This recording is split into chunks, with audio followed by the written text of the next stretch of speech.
할렐루야. 오늘 말씀은 우리 에베소 6장 10절에서부터 18절 말씀, 하나님의 전신갑주를 취하라는 제목으로 여러분들과 함께 은혜를 나누고자 원합니다. 오늘 바울 사도는 그의 영적 전쟁의 가르침을 한데 묶어서 오늘 에베소 본문에서 가르치고 있는 것을 볼 수 있습니다. 이 바울 사도는 에베소서의 수신자들인 에베소서 교회 성도들에게 가장 중요한 영적 전쟁을 가르치고 있는 것입니다. 악한 영들의 세력을 대적하기 위하여 하나님의 능력으로 강력하게 되어지며 하나님의 전신갑주를 취하라고 요청하고 있는 것을 보게 됩니다. 먼저 우리는 이 주 안에서 하나님의 전신갑주를 입어야 되는 것입니다. 오늘 10절에 보면요, 정말로 너희가 주 안에서와 그 힘의 능력으로 강건하여지고라고 이 영적 전쟁에서의 소두를 바울 사도는 이렇게 시작하고 있습니다. 여기서 정말로 그랬죠. 이 단어는 헬라어로 투로이프로인데요. 바울 서신 가운데서 자주 나타나는 표현인데요. 이 정말로란 뜻은 나머지에 관하여, 마지막으로 파이널리 뜻을 가지고 있습니다. 이 단어는 이제 이 서신을 끝마치는 시점에서 마지막으로 몇 마디 너희들에게 덧붙이고자 한다는 의미를 전달하는 것으로요.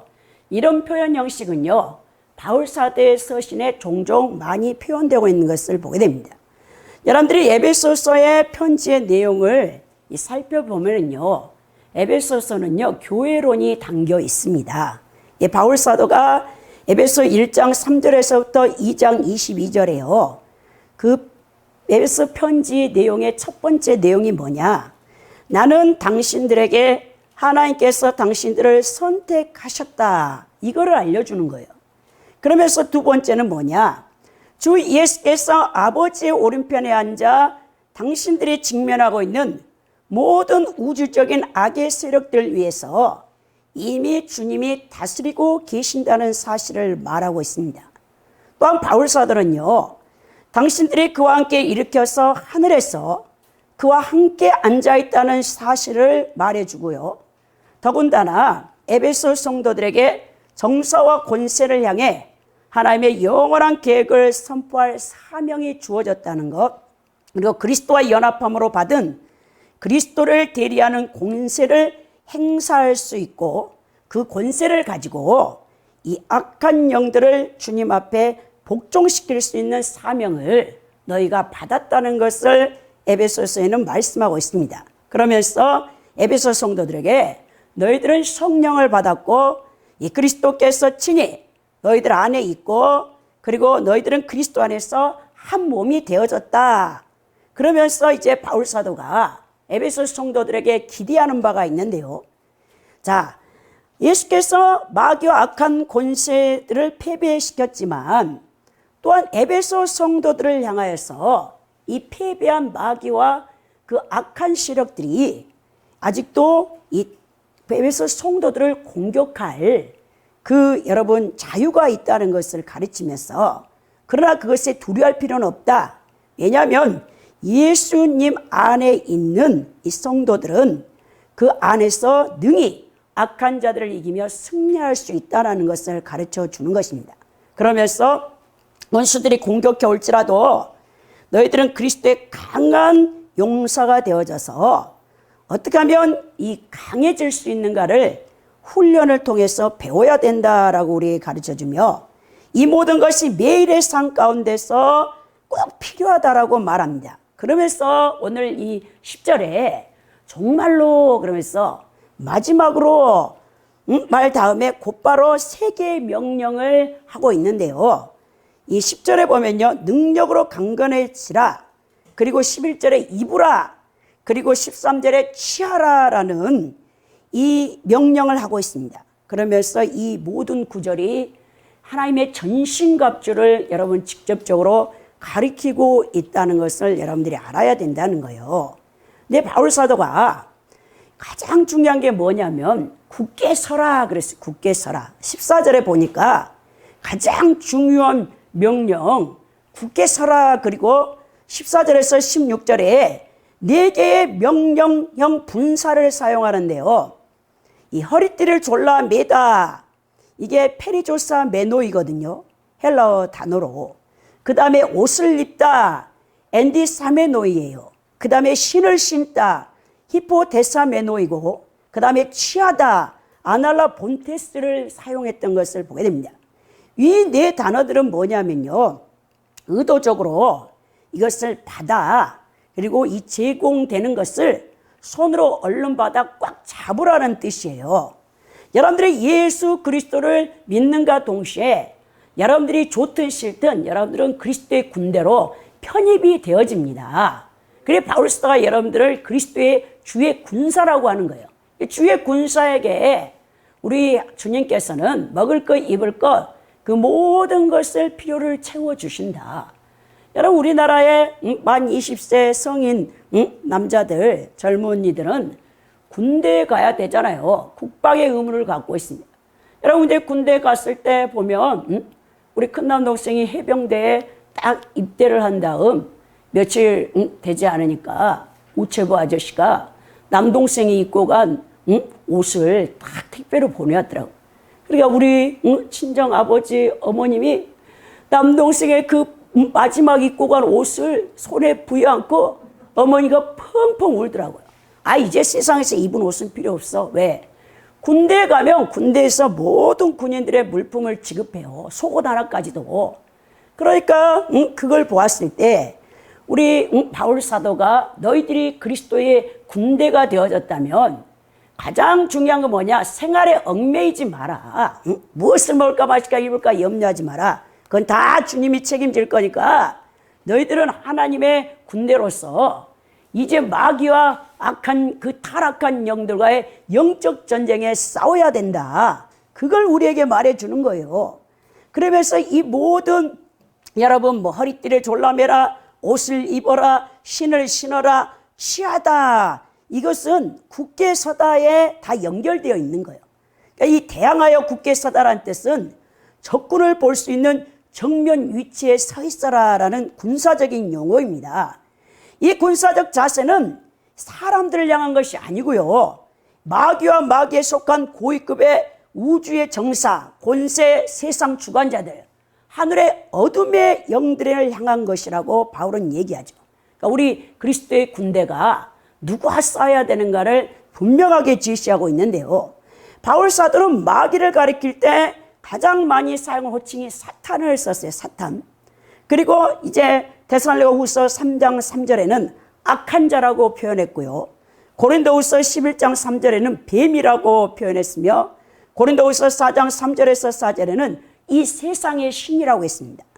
더 나아가서 고린도후서 6장 15절에는 베리알이라고 했고 또 데살로니가전서 3장 5절에는 시험하는 자라라고 이 사탄 마귀를 바울은 서신에서 이렇게 표현합니다.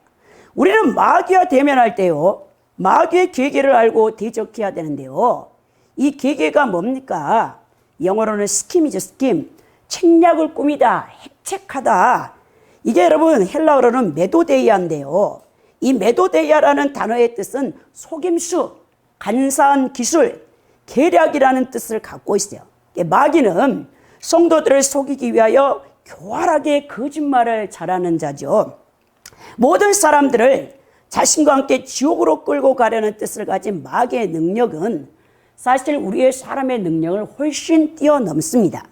마귀는 그럴싸하게 거짓을 진실로 보이게 하고요. 성경을 왜곡되이 인용하는 것이고요. 광명의 천사로 위장하고 또 하나님의 능력을 모방하여서 할 수만 있으면 믿는 성도라 할지라도 우는 사자와 같이 성도들을 넘어뜨려서 지옥에 끌고 가려고 합니다. 그래서 영적 지각력과 분별력이 없는 자들은 이 마귀의 이러한 계기에 말려들기 십상이라는 거예요.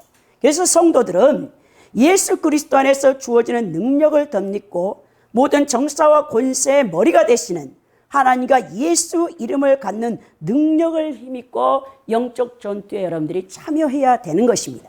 하나님의 전신갑주와 능력은 이 목표를 성취하기 위해서 사실 주어지는데요. 또 두 번째 바울이 뭐라 했냐면 이 강건하여 지라 그랬어요. 10절에 보면 그의 성령으로 말미암아 너희 속사람을 능력으로 강건하게 하시며 그랬죠. 자, 우리 그리스도인들의 힘의 근원은 누굽니까? 주님이죠, 주님. 신앙의 능력의 근원은 주님 안에 있는 것입니다. 그리스도 안에 있는 성도들은 그리스도의 힘으로 채워지는 것인데요. 강력한 이 귀신들의 세력을, 악령들을 극복하고 승리할 수 있는 비결은요, 하나님의 능력을 날마다 예수 그리스도 안에서 공급받아야 하는 거예요.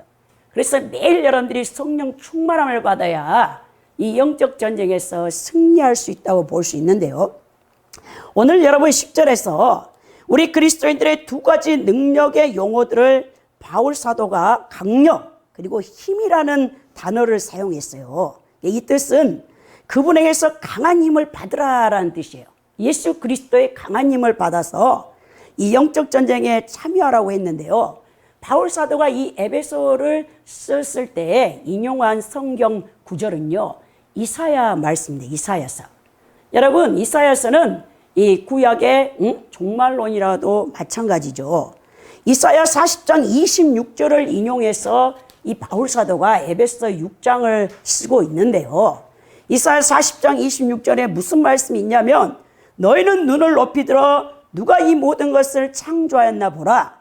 주께서는 수요대로 만상을 이끌어내시고 그들의 모든 이름을 부르시나니 그의 권세가 크고 그의 능력이 강함으로 하나도 빠짐이 없느니라 그랬죠.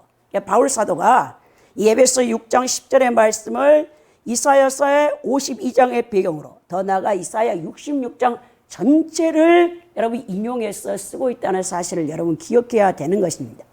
오늘 우리가 직면하는, 이 그리스도인들이 직면하는 이 온수들, 이 사단의 앞잡이들을 여러분들이 알아야 될 거 아닙니까?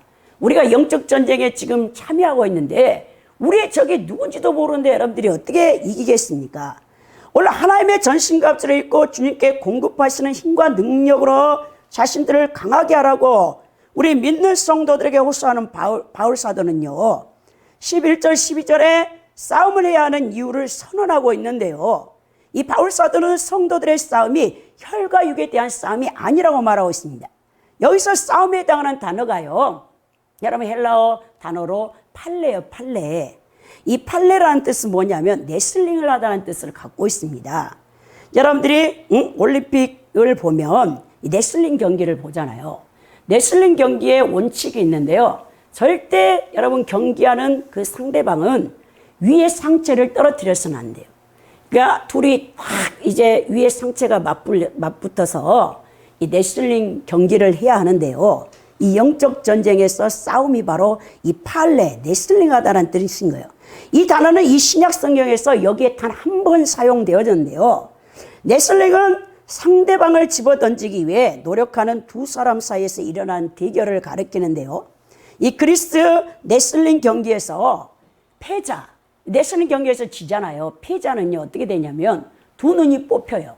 그래가지고 일생장님으로 살 수밖에 없는 이런 신세가 되는 것입니다. 오늘 기독교인들이 어둠의 권세를 향하여 벌이는 이 레슬링이 곧 영적 전쟁인데, 이건 그리스도인들의 결사적인 숙명적인 전쟁이라는 것을 여러분 기억해야 된다는 거예요.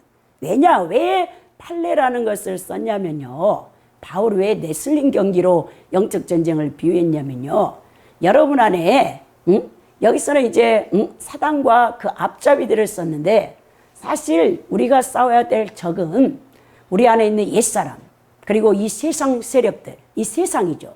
더 나가서 그 배어 있는 마귀와 싸우는데, 이 세 적들 가운데 가장 여러분들이 이기기 힘든 적이 누구냐면 여러분 안에 있는 이 옛사람이 옛사람. 옛사람이 죄악성과 여러분들의 자아를 공유하고 있고, 새사람이 예수 그리스도를 통해 물과 성령으로 거듭난 이 새사람이 하나님의 생명과 여러분 자아와 결합되어 있어요. 그러니까 레슬링하고 똑같죠. 뗄래야 뗄 수 없어요. 여러분 죽을 때까지, 육체를 벗는 그 순간까지 여러분 안에 옛사람과 새사람이 영적 전쟁을 벌이고 있는데, 이 레슬링 경기에서 얼마나 끔찍합니까? 여러분들이 옛사람한테 쳐서 마귀에게 지배를 당하면 정말 그리스도 여러분 그 레슬링 경기처럼 여러분 일생 두 눈을 뽑혀가지고 장님으로 산다고 생각하고 있어요. 그럼 여러분들이 죄를 짓겠습니까? 여러분 그럴 사람 한 사람도 없을 거예요. 근데 여러분들이 죄를 실제적으로 생각하지 않기 때문에 그 죄의 배후에서 이 마귀가 역사하고 있어요. 여러분 죽을 때 보십시오. 이 죄를 해결하지 못하면요, 절대 그 배우의 사망 권세를 잡고 있는 마귀를 못 이깁니다. 마귀를 못 이기면 여러분 어떻게 되냐? 지옥으로 끌려가 버리는 거죠.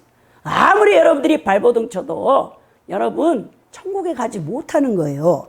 그래서 이 전쟁은 레슬링과 같다. 오늘 바울은 군인을 상징하다가 레슬링 선수로 영적 전쟁하는 우리 그리스도인들을 비했고, 다시 군인으로 상징하면서 영적 전쟁을 전개하고 있는데요. 우리가 싸워야 될 이 첫 번째 마귀의 그 앞잡이들이 누구냐? 정사들을 낳았죠. 정사들. 이 아르카스라는 이 정사들은 세상 정치 체계에서 영향력을 행사하고 있는 자들, 이 악령들인데, 사탄 왕국의 첫째로 강력한 세력은 바로 정사입니다. 정사는 세상을 통치하며 특별히 정치적 영역 안에서 영향력을 행사하는 악한 천사들의 세력을 말하고 있는데요. 즉 악한 영들이 정부와 관계를 맺고 있다는 거예요. 모든 계층에 있는 사람들인 지상의 통치자들, 왕들, 대통령들, 국회의원들, 입법부에 관계한 사람들, 판사들, 정부 관리들, 유권자들, 정당 정치에 관계된 사람들, 공무원들에게 영향을 행사하고 있는 이 악령이 여러분 이 아르카스 정사들이에요. 그래서 여러분들이 어떤 독재 정부 뒤에는 반드시 이 강한 악령의 아르카스가 있어요. 제가 어저께 이 설교를 준비하면서 유튜브를 하나 보게 됐어요. CBS에서 하는 새롭게 하소서. 그 유튜브를 듣고 얼마나 밤에 울었는지 모릅니다. 탈북자, 김은진 사모님이라는 뉴코리아의 그 교회, 탈북자 선교회에 섬기고 있는 여러분, 이 김은진 사모님이 나오셔서 북한 지하교회의 4대째 믿음의 신앙인이에요. 그래서 그 간증을 하는데요, 눈물이 없이는 여러분 그 간증을 들을 수가 없어요. 지금 여러분 북한은 지하교회사가 이어지고 있어요. 여러분 1866년 대동강멸에 27살밖에 되지 않은 런던 선교에서 파송된 토마스 선교사님께서 목이 잘렸어요. 그때 평양절도사 박규수에 의해서 죽으면서까지도 쪽복음을 증가하면서 예수를 야수야수를 외치면서 죽었거든요. 그것을 받아들였던 사람들이 몇십 년 후에 다 예수 그리스도를 믿고 평양신학교에 가서 우리나라 최초의 7명의 목사 가운데 한 명이 된 사람들도 있고, 굉장한 많은 사람들이 이 토마스 선교사님의 그 순교의 피, 하늘의 미랄이 이 땅에 떨어져서 이 조선의 복음이 이 뿌리를 내리게 된 것입니다. 그리고 여러분 서북간도 지역에 오늘날 그 북녘 땅이 엄청난 복음을 일으켰잖아요. 1907년 장대영 교회에 성령의 불이 떨어짐으로 그 놀라운 붕을 일으켰던 여러분 그 북녘 땅에 지금은 교회라고는 찾아볼 수가 없잖아요. 근데 그 김은진 사모님이 1982년생이에요. 12살 때 여러분 그 다 김일성이가 정권을 잡고 공산주의를 만들면서 교회는 다 없어지고 성경도 하나도 없어요. 근데 할머님이 원래 이제 4대째니까 할머님이 한자로 된 성경을 일일이 필사해가지고 그 책을 몰래 여러분 실 바구리에 있는 양발 넣어놓고 실개문에다 숨겨놔가지고 여러분 이 김일성이가 공산정권을 잡으면서 북녘 땅에 우리처럼 여러분 6일이라고 이 하루씩은 이 일주일 간격의 그 여러분 주간이 아니에요. 이 김일성이가 어떻게 바꿨냐면 거기는 9일을 일하고 10일째 쉬는 거예요. 그래서 다 이제 이 지역마다 사람들을 오도 가도 못하게 오후 담당제를 해가지고 다 서로 감시하게 해놨잖아요. 그 할당량의 일이 있기 때문에 그들은 주일날에 지금 우리가 말하는 이 주일날에 모일 수가 없어요. 그러니까 10일 만에 한 번씩 쉬기 때문에 화요일날 이 쉬게 되는데요. 그때 이제 전국 각지에 흩어져 있던 사람들이 일을 빨리 마치고 친척집에 간다고 해가지고 그 김은진 사모님 집에 할머님이 그 유일한 성경책을 필사해 놨기 때문에 한자로 한문으로 써놓은 그 성경을 읽어주기 때문에 그 말씀을 드리려고 할머니가 예배를 인도했다는 거예요. 그래가지고 어린아이들은 망을 보라고, 혹시라도 사람이 오면 큰일 나잖아요. 아버지는 왜 의심을 잘 안 받았냐면 장사를 해서 굉장히 집이 넓고 잘 살았다는 거예요. 그러니까는 사람들이 그 집은 많이 오고 간다고 알았기 때문에 화요일 날 10일째 되는 날에 사람들이 흩어져 있다가 많이 모이면 10명, 적게 모이면 3명, 뭐 5명이 모여가지고 찬송을 부를 수 없으니까 동그랗게 여러분 머리를 맞대고 할머니가 가장 좋아하는 찬송이 뭡니까? 중 안에 있는 나에게 딴 것임이 있으랴. 그 찬양을 부르는데 소리를 못 내, 소리를. 그리고 할머니가 성경을 조용조용 읽은데 밖에서 이 김은진 사모님의 어린아이에 놀고 있다가 망을 봐야 되는데 한 번은 노는데 팔려가지고 대문가까지 사람이 오니까 놀래가지고 할머니 뛰어와가지고 사람이 왔어요. 그러니까 할머니가 막 후두둑, 그리고 그 방이 넓으니까 뒷간으로 해서 다 도망치게 해가지고 아무도 없는 것처럼 다 그렇게 해서 신앙생활을 했다는 거예요. 그런 가운데 이제 김일성이가 1994년에 죽었잖아요. 그런데 이제 그때 모든 초등학생들은 뭐하냐? 헌화를 해야 돼. 죽은 김일성 동상을 세워가지고 전국에다가 사망제를 세워놨으니까 각 마을 단위마다 가가지고 이 초등학생 아이들은 꽃을 들고 가서 일주일에 몇 번씩 여러분 김일성 동상에 가서 펑펑 울어야 된다는 거예요. 12살 때 이 김은진 사모님이 학교를 갔다 왔더니 아버지가 일하는 곳에서 오늘 김일성 거기 동상에 가서 헌화 갔다 왔냐? 그러니까 네 아버지, 네 아빠 갔다 왔어요. 울었냐? 제가 왜 울어요? 예수님이 있는데요. 김일성이가 뭔데 울어요? 그랬다는 거예요.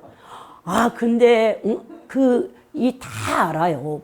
북한 보위부에서 집집마다 도청 장치를 다 해놔가지고 이걸 다 도청이 된 거예요.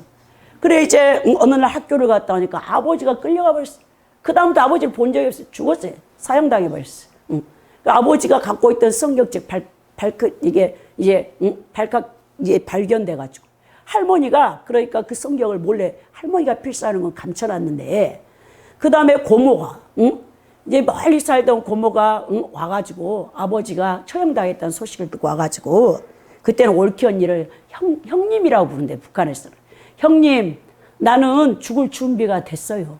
나는 예수님을 부인하지 않을 것입니다. 그러더니 형님은 이 어린 것들 됐고 이제 구말리 같은 인생을 살아야 된디 형님은 몸 조심하시고 애들 잘 기르라고. 그러니까 아이고 그 어머니가 그랬다는 거야. 자네가 거기 돌아가는 그 마을에 예수님을 부인할 것 같으면 가지 마소. 그러니까 나는 예수님을 부인하지 않습니다. 그래갖고 고모님이 잡혀와서 고모님도 사형을 당했다는 거예요. 그런 가운데 할머니가 쇼크를 받아 15일 만에 죽으면서 날마다 와서 그 증거를 대는 거예요. 성경책을 막 찾는 거죠. 할머니가 그 필사했던 한문 성경책을 다 불러 태우라고 유언하시면서 하나님이 다 알고 계신다. 저것들이 어떻게든 다 찾아낼 것이다 하면서 다 불러 태우라 그러면서 너희들 마음에 예수님을 부인하지 마라. 우린 천국 가서 다시 만나면 된다 하면서 할머니가 돌아가셨다는 거예요. 할머니 돌아가시고 할머니가 돌아가시자마자 어머니가 부엌에 가서 울면서 성경책 필사해놓은 걸 다 찢어가지고 불에 태우고 그 다음에 여러분 숨도 쉴 틈이 없는데 이제 산간 지역으로 밤에 차가 가지고 싣고 가가지고 산간 지역에다 내 던져놓은 거죠. 그러면서 총알도 아깝다고 생체 실험 이제 그 대상이 되어져서 부릉부릉 그 산간 지역에 차가 없는데 밤에 막 소리가 나면요. 아 우리를 잡으러 왔는갑다. 생체 실험실로 간갑다 하면서 엄청 두렵게 그렇게 살았다는 거예요. 근데 우리 하나님께서 이 아버지 살아계실 때 중국의 선교사님이 왔다 갔다 했는데 그 가족들을 계속 찾다가 10년 만에 여자 성도를 집사를 통해 가지고 그 가족이 그 산간지병에 유배되어 있다는 것을 알고 핸드폰을 갖고 와서 산이 올라가서 이렇게 통화했더니 그 선교사님이 어머니가 참 이름이 특이했다는 친정 어머니가 그래가지고 그래 택선이라고 택선이 그러니까는 그 이름 물어보더니 우리 어머니가 맞다니까 중국으로 건너와라고 하더라는 거예요. 그 어머니한테 울면서 말하니까 가라고 도청당했기 때문에 이 방 안에서 말을 못하고 어머니가 손짓만 하면서 가라고.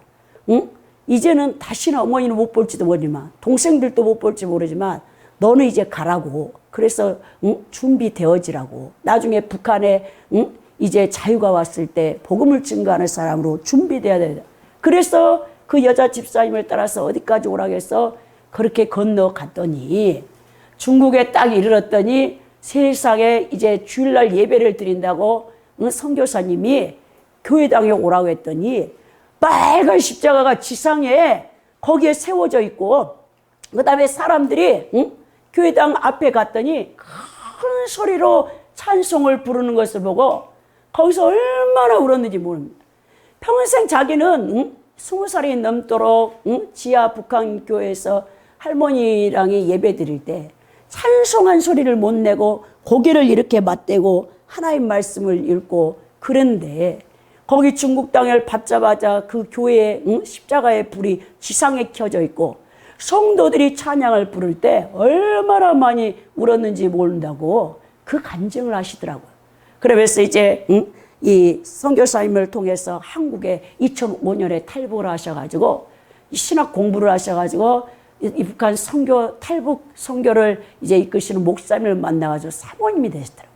그 간증을 듣고요, 제가 봤을 때 이 여러분 정사, 이 배후의 악령들 얼마나 강력하게 여러분 이 정권을 잡고 있는가. 우리가 나라와 민족을 위해서 기도하지 아니할 수 없다는 거죠. 여러분, 우리 지금 기독교 한국감리의 이 목사님들이 9월 1일부터 전체 교단에 속해 있는 목사님이 우리 선교국장님 최은영 목사님의 주도하에서 그분은 제주도에서 사역을 감당하시는데 우리 단체 카톡에 여러분 9시 우리가 8시 30분부터 9시 30분까지 9월 30일 한 달 동안 구국 기도회 나라와 민족을 위해서 지금 우리가 정말 우리 교단의 목사님들이 피를 토하며 지금 기도하고 있다는 사실을 여러분도 기억하시고 여러분들도 혹시라도 시간이 되시면 8시 30분부터 9시 30분까지 여러분들의 그 처소에서 가정에서 함께 이 구국기도에 동참해 주시기 바랍니다. 다니엘서에 보면 바사국군이 붙잡고 있잖아요. 다니엘이 21일 동안 기도를 했을 때 첫날에 기도 응답이 되어졌는데 그 메신저 응답을 갖고 오는 가브리엘 천사를 여러분 바사국군들이 맡고 있어서 내려오지 못하니까 여러분 미가엘 천사장이 와서 도와줌으로 다니엘이 21일 만에 기도 응답을 받았다라고 다니엘서 10장 13절에 보았을 때 여러분 이 정상의 개입들은 정치 세력 가운데 붙어가지고 우리 크리스찬들이 신앙생활을 하지 못하도록 강력하게 역사하고 있다는 것을 여러분 기억해야 된다는 거예요. 두 번째로 여러분 권세들이 있는데요. 이 엑소시아스예요. 세상 사상책에 영향력을 행사하는데요. 그래서 여러분 이 엄청난 힘과 세력을 갖고 있는 이 악령들은요. 그리스도인의 사상이나 감정을 공격합니다. 이 바울이 골로새 2장 8절에 철학과 헛된 속임수, 이 비진리의 악한 영들의 배후에 대해서 얘기하는데요. 이 마귀가 인간 중심 문화로 우리에게 자연과 무신론적인 철학 사상을 이렇게 심어줌으로 세상 사람들이 예수 그리스도를 못 믿게 혼란케 하고 성도들을 공격하는 무기로 사용하는 것을 보게 되는 것입니다. 그래서 우리가 이 사상 체계에 정말 조심을 해야 돼요. 이데올로기 같은 거 다 거기 배후에 권세들이 숨어 있습니다. 더 나아가서 세 번째 양령이 여러분 어둠의 세상 주관자들인데요. 세상 정신체계에 영향력을 행사하는 건데요. 이 세상의 어둠의 주관자들은 시대와 세대에 따라서 세상을 막 주관해요. 그러니까 인간은 자신들의 운명과 결정짓는 이 유성들, 이 밤하늘에 보이는 일월성신이나 이런 여러분 뭐 태양을 숭배하든지 이런 것들이 다 뭡니까? 세상 주관자들이죠. 고대 애굽인들이나 가나안족, 셈족들은 해와 달, 별들을 우주에 거하는 여러 신들의 분신으로 보고 이를 숭배하였어요. 오늘 우리가 싸우고 있는 어둠의 주관들은 미신을 조장하며 기복신앙을 강조하며 온갖 거짓 교훈을 가르치는 악령들인데요. 이 사탄의 세력들이 유행하고 있는 점성술, 마술, 신비주의 그리고 온갖 종류의 사이비 종교 속에서 행하는 가장 이런 악한 활동들을 많이 하고 있는 것을 보게 되는 것입니다. 그러니까 세상의 어둠에 속한 것은 여러분 이 주관자들이 이 세상 주관자들이 인간의 운명을 결정짓게 하는 서양에서는 굉장히 점성술을 많이 하잖아요. 제우스를 찬양한다든지 또 우리 구약에 보면 이 느부갓네살 왕 같은 사람들의 여러분 관련된 기록들을 봐도 이들이 세상에 대해서 이 지배력을 행사하는데 이런 신들, 이 잘못된 여러분 이런 세상 정신체계의 영향력을 받아서 이 강력한 군주제를 형성했던 것을 보게 되는 거예요. 그래서 우리가 이 세상 주관자들을 여러분 대적해서 싸우는데 또 하나는 여러분 하늘에 있는 악의 영들과 싸우잖아요. 이 하늘에 있는 악의 영들은 뭐냐? 종교 체계에 영향력을 미치고 있습니다. 그러니까 가장 여러분들이 무섭게 여겨야 되는 게 이 종교의 영들, 종교의 영들. 사탄의 왕국에서 네 번째 그룹이 하늘에 있는 악의 영들인데요. 좀 더 이것을 정확하게 번역하면 하늘에 있는 영적 사악함입니다. 여러분 성경에서는 신약 성경에서 20번이나 이런 하늘에 있는 이 사악한 영들을 말하고 있는데요. 이들의 활동 범위는요. 이 영계에 높고 광범위한 부분까지도 영향을 미치고 있어요. 이 양령들은 영계의 높은 영역에서 활동하기 때문에 여러 종교들에게 체험하는 신비한 영적 체험들을 여러분 많은 사람들에게 체험시키는 거예요. 하늘에 있는 이 악의 영들은 하나님을 대항하여 사탄의 편에 선 이 모든 악한 천사들을 총칭하고 있다고 볼 수 있겠습니다. 그래서 성도가 싸워야 될 대상이 바로 하나님을 대적하는 사탄의 하수인 이 악령이라는 것을 여러분 기억하시기 바랍니다. 그래서 막 불교에서도 불체험이 있고요. 방언을 말하고요. 여러분 또 이 거짓 신비체험, 병도 낫고요. 여러분 우리 이 성령의 역사하는 것 같이 거의 비슷하게 나오는 것을 보게 되는데 이게 다 여러분 하늘에 있는 악의 영들, 종교에 영향을 미치고 있는 영들의 그 여러분 일이라는 것을 볼 수 있겠어요. 더 이제 구체적으로 보면 이런 이 우주적인 악령들 말고 우리가 귀신의 이 정체도 이제 알아야 되는데요. 사탄의 왕국 안에 있는 모든 악령들은 사탄의 지시를 따라 계급적 서열에 엄격하게 통제를 받으면서 성도들을 향하여 협공작전을 펼치고 있는데요. 그래서 성경은 성도들에게 사탄의 계기를 간파해야 된다라고 우리에게 말하고 있죠. 사탄의 계기는 사탄의 악한 의도와 계획, 책략을 나타내는데요. 사탄의 이 전술적인 측면, 전략적인 측면을 알아야 여러분들이 그리스도의 군대로서 이길 수 있는 것입니다. 그래서 여러분 영적 전투는 우리 영혼 육간의 모든 영역에서 격렬하게 전개되는데요. 그래서 여러분들이 영적 분별력이 없이는 이 사탄의 또 그 졸개인 귀신의 활동에 대해서 여러분들이 캐치를 못하는 거예요. 세상을 지배하는 모든 영들은 종교, 상업, 교육, 문화, 사회, 국가의 정치적 배경 뒤에서 역사하고 우상 숭배를 조장한다는 거예요. 약한 자고 사단이 그 힘을 떨치게 되면 이 성도들은 내외적으로 시험과 시련에 직면할 수밖에 없습니다. 이러한 시험과 시련을 극복하기 위해서는 반드시 하나님의 전신갑주로 여러분들이 무장되지 않고는 사탄을 이길 수가 없습니다. 오늘 바울 사도가 또 친절하게 우리 믿는 성도들에게 무기를 주어지는데요. 이 공격용 무기와 방어용 무기가 쫙 나와 있죠. 많은 주석가들이나 설교자들은 에베소 6장 14절 17절에 열거된 모든 무기들 가운데 성령의 검을 제하고는 모두가 방어용 무기다라고 주장하는데 여러분 이 상식적으로 생각해 보십시오.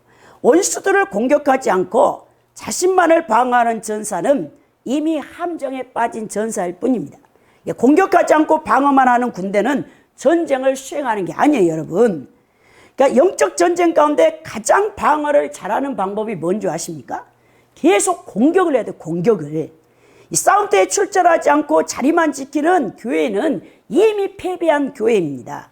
그러니까 영적 전쟁 가운데 방어를 잘하는 방법은 계속적으로 사탄의 그 나라를 공격하는 것인데요. 바울이 전신갑주를 묘사한 것이 이 공격적이기도 하고 방어적이기도 한다는 것을 여러분 알아야 돼요. 비록 방패, 투구, 또 여러분 호신경, 의의 흉배라고 돼 있죠. 또 허리띠를 띠라. 이 모든 것들이 여러분 몸을 보호하기 위한 것이고 이 다른 갑옷 목적들이 이게 공격적인데, 초기 로마의 군인들이 가졌던 둥근 방패가 오랜 기간이 흐르면 장방형의 네모 방패로 다 직사각형의 긴 방패로 바뀌는데요. 이것은 방패는 모든 사람의 몸, 그러니까 여러분 사람의 몸의 3분의 2와 그 왼쪽 동료의 몸 3분의 1을 가려주는 거예요. 그러니까 믿음의 방패가 얼마나 중요합니까? 교회에서 믿음이 약한 성도는 강한 성도의 옆에 붙어 있어야 돼요. 그래야 여러분 절반을 케어를 해주는 거죠. 한쪽은 절반은 맞아도 절반은 믿음 좋은 사람이 또 그 사람이 중보를 통해서 영적 전쟁에 이길 수 있게 도와주는데, 이처럼 각각의 전사들이 부분적으로 동료에 의해 자신을 보호할 수 있도록 하는 탁월하게 개선되었기 때문에 여러분 로마의 이 전술을 여러분 혹시 봤는지 모르겠어요. 이 300이라는 용사, 스파르타 용사에 대해서 여러분들이 영화를 봤는지 모르겠지만, 야, 그 100만 대군을, 크세르쿠스, 아수르 왕이잖아요, 사실. 페르시아 군대에. 여러분, 에스더서에 나오는 그 왕이, 300인 그 영화에서는 아주 괴물같이 나와. 코끼리를 타고 뭐, 눈 한쪽은 애꾸눈으로, 머리는 팍팍, 여러분 다, 깎아가지고 그렇게 표현됐더라고요. 사실 우리 성경에 봤을 때 에스더의 남편이 얼마나 멋집니까? 근데 그 300인 용사에서는, 그 군대가 여러분 그리스의 그 스파르타 군대를, 그 나라를 점령하려고 쳐들어올 때 아주 그냥 악하게 묘사되어지는 걸 봤는데, 그 300인 용사가 방패로 그 날라오는 100만의 그 여러분 페르시아 군대를 막는 걸 보세요. 대단하잖아요. 그 전쟁을 생각하면 되겠습니다. 로마군의 세기형 진은 여러분 병사들이 공격할 때 아군을 보호하기 위한 목적을 가지고 있죠. 이제 바울이 군인들이 사용하는 이 투창과 단검을 빠뜨렸지만, 단검은 보통 허리에 부착하고 있었고 허리띠에 간주될 수 있겠고요. 투창은 뭡니까? 적을 죽이기 위한 것보다는 상대방의 무장을 해제하기 위해서 사용했죠. 여러분, 그래서 이 모든 이 글라디우스 방어용 이 무기가 사실 로마 무적 군단이 갖추고 있는 핵심 장비들인데요. 전술상 가장 중요한 것이 뭐냐? 군인이 이 무기를 다 갖고 있는데 똑바로 서 있어요. 똑바로 못 서 있어. 힘이 없어가지고 다리에 힘이 풀려가지고. 그럼 여러분 적군을 어떻게 향해서 싸우겠습니까? 보십시오. 옛날에 이 군인들, 로마의 여러분 군인들 갑옷 방패 하나만 해도 얼마나 무거운데요. 그걸 여러분 감당할, 지탱할 힘이 있으려면 뭡니까? 기초 체력이 있어야겠죠. 여러분 가장 중요한 게 하나님의 군대 군사들이 기초 체력이 없으면요, 백날리 하나님 전신갑주를 다 입었는데 아무런 여러분 적군을 향해서 여러분 힘을 발휘하지 못한다는 거예요. 그러니까 전술상 가장 중요한 것이 똑바로 서는 법을 아는 것이고, 이 나머지는 이것에 따른 부차적인 일이라는 거예요. 그러니까 군인은 자신의 위치에서 똑바로 서 있어야 돼. 그러니까 군인에게 가장 중요한 것은 기초 체력이 가장 중요하다고 볼 수 있는데요. 오늘 보니까 여러분 이 무기로 딱 바울이 첫 번째 진리, 허리띠를 띠라 그랬어요. 전투를 치르기 위해 어떤 것들이 준비되어야 하는가를 우리에게 보여주는데요. 여러분 하나님의 전신갑주 가운데 진리 허리띠를 띠라. 이건 이사야 11장 5절 말씀을 인용했어요. 여기서 여러분 이사야 11장 5절에 메시아는 그의 허리에 의를 두르고 진리 옷을 입는다라고 표현되어 있거든요. 이 모든 고대 근동에서 허리띠를 띠고 여러분 전쟁 가운데 나가는 거죠. 진리의 말씀의 진리로서 또 복음과 진리신 예수님을 말하는 것과 진리는 거짓이 조금도 없는 상태를 말합니다. 영적 군사로서 살아가는 그리스도인의 신실성을 여기서 말해주고 있는데요. 여러분 거짓된 사단과 싸움은 정직과 성실만으로 이길 수 없으며, 이는 진리의 말씀이 성경, 즉 하나님의 계시인 참된 진리의 말씀으로 무장되어질 때 거짓의 압인 사탄의 속임수와 유혹을 이길 수 있다는 거예요. 허리띠를 띠는 행위는 민첩하고 재빠르게 행동할 수 있도록 옷 매무씨를 바로 고쳐 입는 건데요. 여러분 가장 중요하지 않습니까? 전쟁에 딱 나갔는데 허리띠가 없어. 그럼 옷 흘러내리면 어떻게 여러분 그 전쟁에서 이기겠습니까? 목숨을 위협당하겠죠. 출애굽 당시에도 6월절 밤을 생각해 보세요. 이스라엘 백성들이 유월절 잔치를 행하면서 여러분 허리띠를 동인 채 언제라도 가나안 땅을 향해 출발할 수 있도록 채비를 갖춘 다음에 양고기를 구워서 먹잖아요. 오늘날 군대에서도 언제나 전투 준비를 하고 있어야 됩니다. 항상 군인들은 5분 대기조잖아요. 언제나 전쟁이 일어나면 가장 먼저 군인들이 나가야 되는데 항상 수통과 탄약을 메어놓은 요대를 풀어놓아서는 안 되는 것입니다. 이와 마찬가지로 그리스도인들이 진리로 자신을 묶어 준비하고 있지 않으면 사탄이 공격할 때 피하거나 싸워서 이길 수 없다는 것은 자명한 일이라는 거예요. 이 두 번째는 의의 흉배, 호신경을 붙이라고 했어요. 여기 호신경은요, 표준세 번역으로 가슴막이로 번역됐는데 이게 여러분 헬라어 단어로 도리카예요. 도리카가 뭐냐? 병사가 전투에 나갈 경우에 그의 생명을 보호하기 위해 착용하는 장구 중에 하나로서 단순히 가슴만을 보호하는 게 아니에요. 이거 긴 여러분 이 호신경인데 목에서부터 허리까지 그리고 혹은 넓적다리까지 감싸는 보호되었던 것을 보게 됩니다. 이런 병사의 심장과 폐 등의 신체 주요 기관들을 보호하는데요. 바울 사도는요, 이게 성도가 지녀야 할 의를 얘기하고 있습니다. 여러분, 의라는 건 뭡니까? 사람의 의가 아닌 하나님의 은혜로 주어지는 그리스도의 의지요. 이게 칭의 아닙니까? 예수님을 믿을 때 의롭다라고 칭해준다. 법정 용어로서. 그리스도의 의는 그로 말미암아 구원을 얻는 성도들의 영상을 보장하기 때문이죠. 그러나 이것이 성도의 실제적이고 구체적인 의로운 삶을 배제한 게 아니에요. 그 의가 여러분들이 심겨졌다면 이제는 여러분 칭의에서 어디로 나갑니까? 성화로 나가야죠. 성화로. 실제적인 거룩함으로 여러분들이 나가지 아니하면 이 전쟁에서 못 이긴다는 거예요. 여러분, 제가 여러분들에게 어제 강추합니다라고 고 김선영 목사님 캐나다의 영생교회를 개척하여 40년 동안 복음을 증거했던 정말 하나님 앞에 불꽃같이 쓰임받은 이 귀한 여자 목사님의 간증을 한 편 보내드렸잖아요. 들어보라고. 그분이요, 저는 어제 그 간증뿐만 아니라 다른 간증 3편을 더 들었는데 이분이 그 주한 장로교회에서 가서 전했던 나겸일 목사님 교회에서 전했던 그 간증을 들어봤거든요. 거기서 보니까 정말 자기가 진리의 말씀으로 성도들을 가르치는데 성도들이 변화가 되지 않는다는 거예요. 그래서 하나님 앞에 고심하다가 하루는 철야를 하다가 깜빡 이렇게 잠이 들었는데 하나님이 환상 가운데 딱 보여주는데 큰 교회의 성도들이 다 성가복 가운 하얀 옷 입다가 저처럼 이렇게 빨간 이 띠를 두르고 다 거룩한 적이 있더라는 거예요.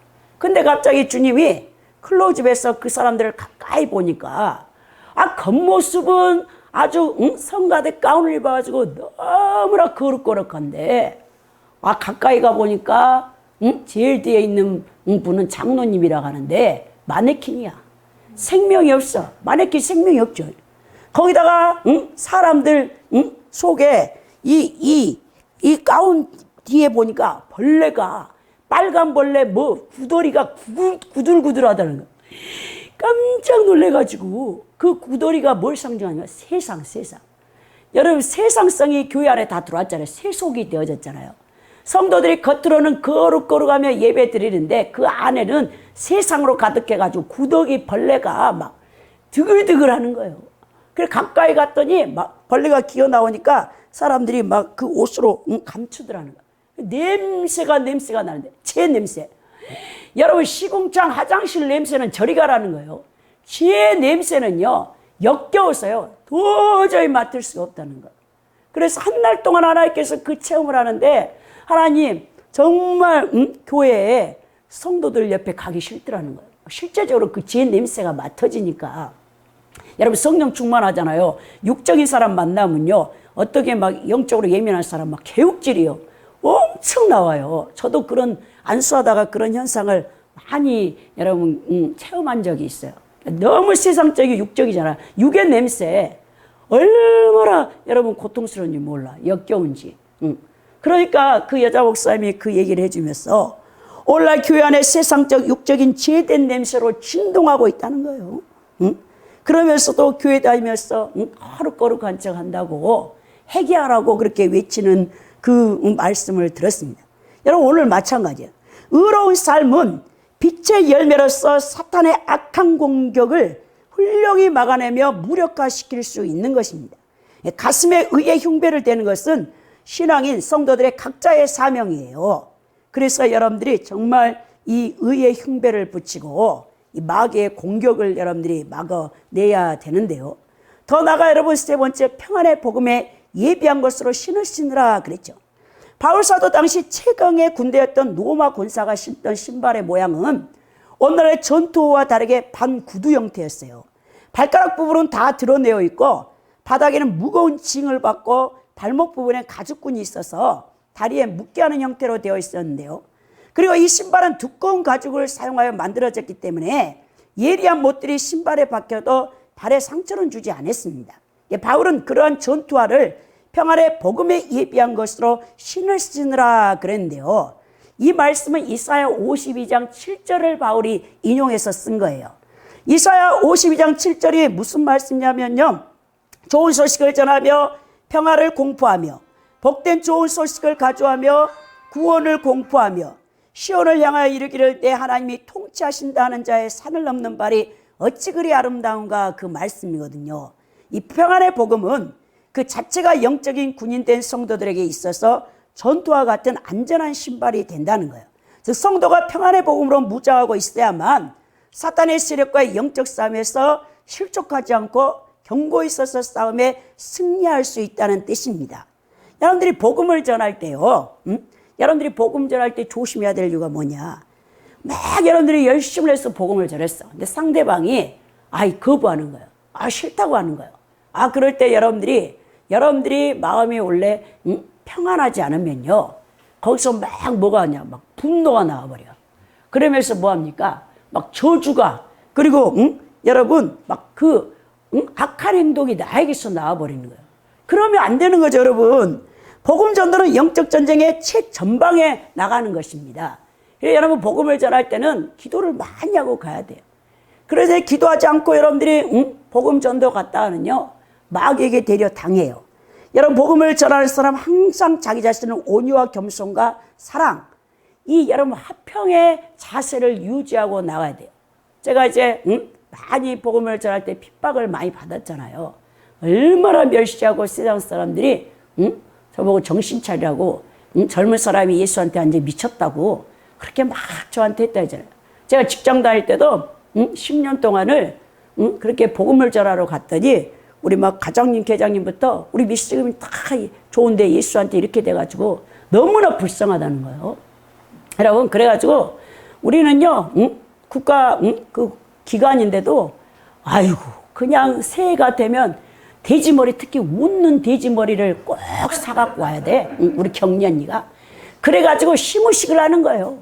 그래가지고 그걸 다 나눠줘요. 시루떡하고 한 말을 해가지고 직원들 다 나눠주고, 막 가게장님, 서장님이 웃는 돼지 입에다가 돈을 막 5만 원짜리 막 여러분 만 원짜리 신권을 갖다 다 꽂아놔. 그러면서 좋다고 해. 거기다 또 절을 해. 이번에 우리 세무서의 세수가 가장 많이 거치게 해주십시오. 세상에 우리나라 이렇게 과학적이라 하면서도 그 돼지머리 놓고 고사를 지내면서 그 세금이 제일 많이 걷어들이게 해달라고 거기다가 비는 그걸 볼 때 정말 어리석잖아요, 인간이. 그렇게 어리석습니다. 그래서 저는 거기서 막 금식하면서 예스피 하면서 그래 또 나보고 다 그걸 나눠주래 갔다. 돼지 고사 지낸 거 머리부터 시작해가지고 떡까지 절대 안 먹었죠. 정말 여러분, 우리가 크리스찬으로서 세상에 산다는 것은 쉬운 일은 아닙니다. 왜? 특별히 거기서 그리스도인답게 산다는 것은 영적 공격이 엄청 세요. 그럴 때 여러분들이 평화에 여러분 이 복음의 신을 신지 않으면 여러분들이 복음 전한다고 해가지고 오히려 하나님 영광을 가할 때가 많기 때문에 오늘 이 평안의 복음에 비한 것으로 신을 신어야 된다고 말합니다. 그리고 네 번째, 믿음의 방패 얘기를 하잖아요. 방패는 뭐합니까? 성경에서 하나님의 백성을 보호하시는 이미지죠.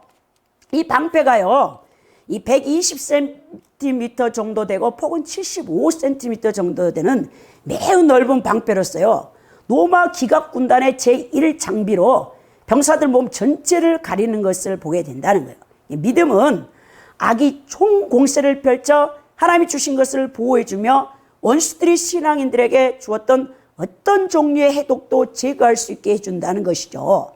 그래서 데살로니가전서 5장 8절에 보면 우리는 낮에 속하였으니 정신을 차리고 믿음과 사랑의 호신경을 붙이고 구원의 소망의 투구를 쓰자 그랬죠.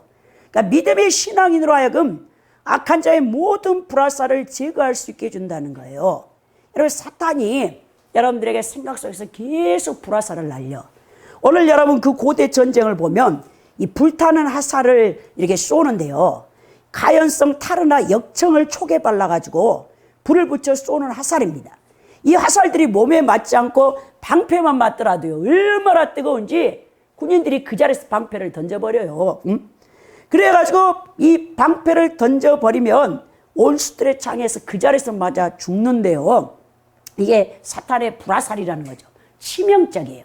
여러분들이 생각 관리를 잘못하면 마귀에게 사로잡혀가지고 마귀 생각을 하고 이것을 행동으로 하면 여러분들이 죄를 100% 짓게 돼 있습니다. 에베소 6장 16절에 보니까요. 여기서 불화살이 난 악한 자가 고안한 모든 종류의 공격 형태를 말하는데 단순히 유혹이나 부정 또는 부정한 행위만을 말하는 것이 아니고요. 어떤 이 악한 가르침, 그리고 박해, 의심, 절망, 두려움을 다 포함하고 있는 거예요. 마귀가 여러분들을 쓰러뜨리는 거 가장 여러분 잘하는 방법이 뭐냐? 응? 불안하게 하는 거야. 두렵게 하는 거야. 아이, 두려움 못 살아, 여러분. 응? 근데 예수님 믿으면요, 뭐가 두렵습니까? 하나님의 생명으로부터 평강이 여러분 뱃속으로부터 막 솟잖아요. 여러분 하늘이 막 무너진 것 같고, 응? 곧 죽을 것 같아도 두렵지 않아요. 우리 성령님께서 여러분을 지켜주시기 때문에 그렇습니다.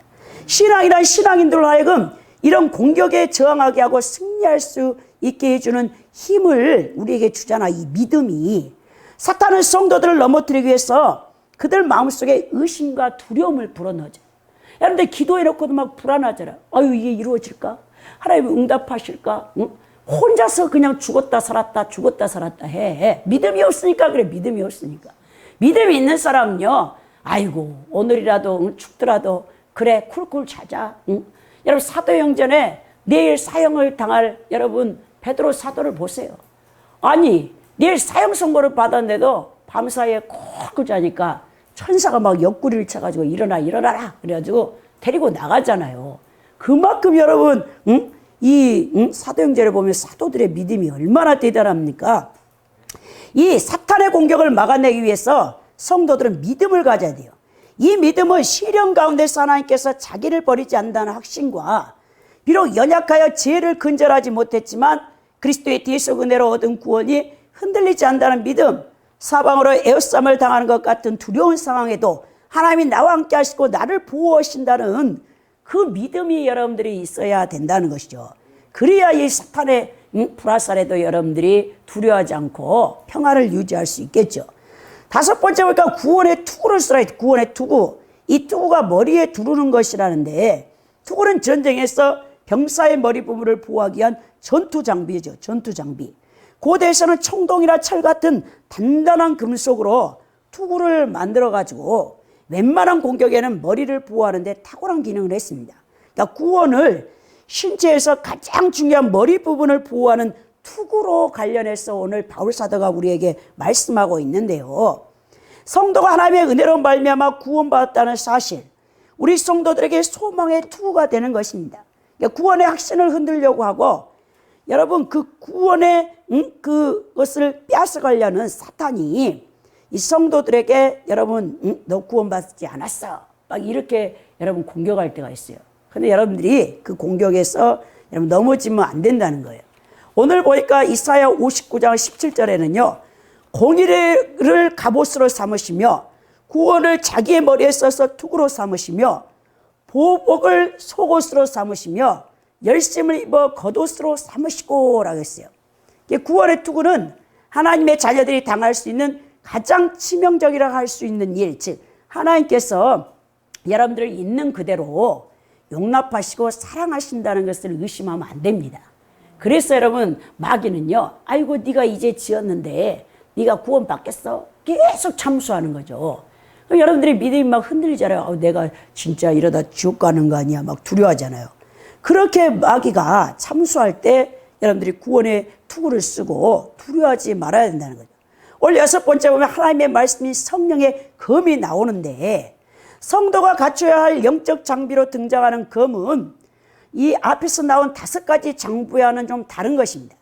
유일하게 방어보다는 공격에 사용되는 무기죠. 검에 해당하는 이 헬라어 단어가 마카이란데, 양면에 모두 날선 검이 있는 거예요. 계시록 1장 6절에서도 이 말씀이 나오는데, 예수 그리스도 입에서 이 한 검이 나온다고 하잖아요. 또 성도는 사탄의 공격에 대해 소극적으로 방어하는 자세만 취할 것이 아니라 하나님 말씀으로 대적하여 사탄의 세력을 멸하고 그들의 어두운 권세 아래서 신음하는 사람들에게 복음의 진리를 선포해야 된다는 거예요. 좌우의 날선 말씀의 검은 능력이 있어 모든 악한 세력을 쪼갤 수 있다. 히브리서 4장 12절에도 말하고 있잖아요. 예수님께서 사탄의 시험을 받으실 때 뭘로 물리쳤습니까? 3번 다 여러분 신명기의 말씀, 기록된 말씀을 검으로 싸워서 이기신 것을 마태복음 4장 1절에 11절에서 기록된 걸 보게 되죠. 오늘 에베소서의 이 구절에서는 이 성령께서 하나님께서 신앙인들이 싸울 때 사용하도록 주신 검은 하나님의 말씀을 그리스도인 용사들이 사용할 때 그 뒤에서 돕는 능력을 해요. 성령이 여러분들에게 말씀을 주는 건 아닙니다. 이 날카로운 이 단검, 이 싸움이 벌일 때 가장 효과적인 공격용 무기인데요. 성령은 여러분들에게 검을 제공하는 분이 아닙니다. 이 투구나 모든 검은 하나님 앞에 받아야 돼요. 근데 성령이 뭘 하냐? 그 검에 힘을 부어주심으로 나를 세워주는 역할을 하시는 거예요. 그래서 여러분 요한계시록 1장 16절에도 보면 주 예수께서 그의 입에서 나오는 검으로 불법자들을 제거하실 것이다 그랬고, 또 여러분 2장 12절에도 그리스도께서 그의 입에 검으로 싸우시며 그분의 말씀으로 사람들이 행한 것이 드러나리라 라고 했던 것을 보게 됩니다. 이 말씀을 힘있게 하고 능력 있게 하는 것은 성령이 거기다가 여러분 기름을 부으시기 때문에 그렇다는 거예요. 오늘 여러분 7번째가 모든 기도와 간구로 기도하라 했는데, 바울 사도가 14장 14절에서 17절까지 성도가 사탄의 세력과 영적 전쟁에 대비하여 갖추어야 될 하나님의 전신갑주가 구체적으로 무엇인지를 밝혀주었다면요, 오늘 18절에서 보면은요 기도에 관해서 권면하는데요, 이 기도는요 가장 중요합니다. 하나님의 전신갑주 그리고 성령의 검을 사용하기 위해서는요, 여러분 이 기도라는 요소는 전신갑주가 더욱 견고해져서 영적 전쟁에서 보다 탁월한 기능을 발휘하도록 하는 기능을 담당하는데, 이 기도가 7번째 영적 전쟁의 무기가 아니에요. 기도는 또 다른 영적 무기라고 하기에는 너무나도 장엄하고 근본적이고 핵심적이고 포괄적인 것이기 때문에 그렇습니다. 바울 사도는 기도를 영적 무기들 가운데 7번째로 정의하지 않았지만 훨씬 더 중요한 것이라고 생각했는데요, 기도는 다른 모든 무기들을 배치하기 위한 더욱 기본적인 것이라고 말할 수 있는데, 여러분 진정으로 기도는 고위급의 우주적인 악한 권세들과 효과적인 싸움을 벌이기 위한 열쇠가 되는 거예요. 이 키예요, 키. 여러분 기도는 영적 전쟁이 진행되고 승리를 얻게 되는 전 과정에 해당하는 가장 중요한 것이 바로 기도라는 것입니다. 근데 폴케스라는 여러분 신학자는 갑주의 각 부분을 기도를 통해서 덧입혀진다라고 그랬어요. 하나님이 전신갑주를 딱 입었잖아요. 근데 기도가 딱 받쳐줄 때 그게 여러분 다 덧입혀져. 멋지잖아요. 모든 기도와 간구를 통해서 전신갑주가 더 효력을 발휘할 수 있다는 사실을 말해주는데요, 여기서 기도에 따른 헬라어 단어가 프로시케. 이 프로시케라는 단어는 하나님의 하나님 되심을 인정하면서 예배하는 마음으로 드리는 기도고요, 이 간구가 있는데 이 간구는요 데시스인데요, 이 데시스는 하나님의 백성이 전능하신 그분께 필요한 것을 얻기 위해 간청하는 기도를 강조할 때 쓰였습니다. 영적 전투를 잘 감당하기 위해서는요, 하나님과의 깊은 관계도 필요하고 하나님으로부터 영적 능력도 공급을 받아야 그 전쟁에서 승리한다는 거죠. 오늘 무시로 성령 안에서 기도하라고 했는데요, 여러분 이 무시로에 해당하는 이 뜻은 직역하면 모든 시간 또는 기회 안에서라는 뜻인데요, 이 세상에 사는 동안 영적 전투는 끝이 없으므로 성도는 인생의 매 순간마다 쉬지 않고 기도해야 한다는 것을 보여줍니다. 나아가 성도는 성령 안에서 기도해야 한다고 했는데요. 성령 안에서라는 뜻은 성령의 도움으로 혹은 성령의 권능 안에서, 성령 안에서 그 뜻을 쫓아 살아가면서라는 의미를 갖고 있어요. 그러면서 깨어 구하기를 항상 힘쓰라고 했는데, 이 깨어라는 단어가요, 깨어있다라는 의미뿐만 아니라 경계하다, 주의를 기울이다. 그러니까 그 영적 경각 상태에, 여러분 이 군인이 밤에 불침범을 쓰는데 깨어 있어야죠. 아니 적군이 쳐들어올지 불침범을 쓰고 있는 병사가 잠을 자면 어떻게 합니까? 그런 것처럼 깨어 있으라는 거예요. 힘쓰며라고 했는데요. 이 힘쓰며라는 뜻은요, 인내, 버팀, 끊임없이 마음을 쏟음, 변함없는 충성됨을 얘기합니다. 그래서 킹 제임스 역에서는요, 모든 끈기라고 이 힘쓰며가 번역됐는데, 이 말의 뜻은 뭡니까? 우리의 기도가 속히 응답되지 않는 현실 속에서도 낭망하지 않고 인내하며 기도하는 것을 나타낸다는 표현이에요. 그러니까 여러분들이 기도가 멈췄다. 여러분들이 이미 죽은 군사예요. 이미 죽었어요. 영적 전쟁에 승리할 수 없습니다. 마귀의 여러분 밥이 된 거예요. 여러분들이 기도가 안 된다. 이 심각한 영적인 어떤 상태에 걸린 거예요. 병에 들었든지 아니면 죽은 사람이에요. 왜? 기도는 호흡이라 했거든요. 여러분 하나님의 말씀은 생명의 양식이지만, 영의 양식이지만, 기도는 여러분 호흡, 하나님과 교제라고 그랬어요. 그래서 제가 어제 김선영 목사님 간증 여러분 들었잖아요. 그분이 기도할 줄 모르잖아요. 초신자로 예수 믿고. 그러니까 그 사촌 언니가 가르쳐 주기를, 기도는 하나님 앞에 이 만나서 아뢰는 거라고, 네 말하는 거라고 하니까 목욕제게 다 하고 얼굴 다 씻고 제일 좋은 옷 입고 앉아가지고, 하나님을 만나야 되는데 깨끗이 해갖고 어떻게 하나님과 대화를 한다고 하면서 그렇게 깨끗해 하고 앉아있으면 뭘 기도할지 몰라요. 초신자가 뭘 기도합니까? 그래서 하나님 어떻게 기도해야 됩니까? 사촌 언니가 가르쳐 주는데 성령의 인도를 따라서 기도를 하라고 했는데, 눈 감고 있으면 딱 목사님이 떠오르다니요. 아, 목사님을 위해서 기도하는 겁니다. 막 우리나라 말로 기도하다가 교회가 딱 생각하다. 아, 교회를 위해서 기도하는 겁니다. 또 기도를 또 하다가, 그 다음에 나라와 민족, 아, 나라와 민족을 위해서 기도하는 겁니다. 얼마나 신앙이 아름답습니까? 초신자 때 제일 아름답잖아요. 그러면서 그렇게 하면은 딱 시계가 보면 뭔가 철야를 해버렸어. 새벽 4시에 갖고 땡땡땡 새벽 기도 갈 시간이라. 아, 주님이 새벽 기도 가란 겁다. 성경 끼고 새벽 기도 갔다 하잖아. 매일 그렇게 철야를 했대. 매일. 기도를 할 줄도 모르는 사람이 3-4시간 앉아가지고 하나님 그렇게 기도로 인도했다는 거잖아요. 야, 그분의 다른 간증 들어오기가 대단하더라고.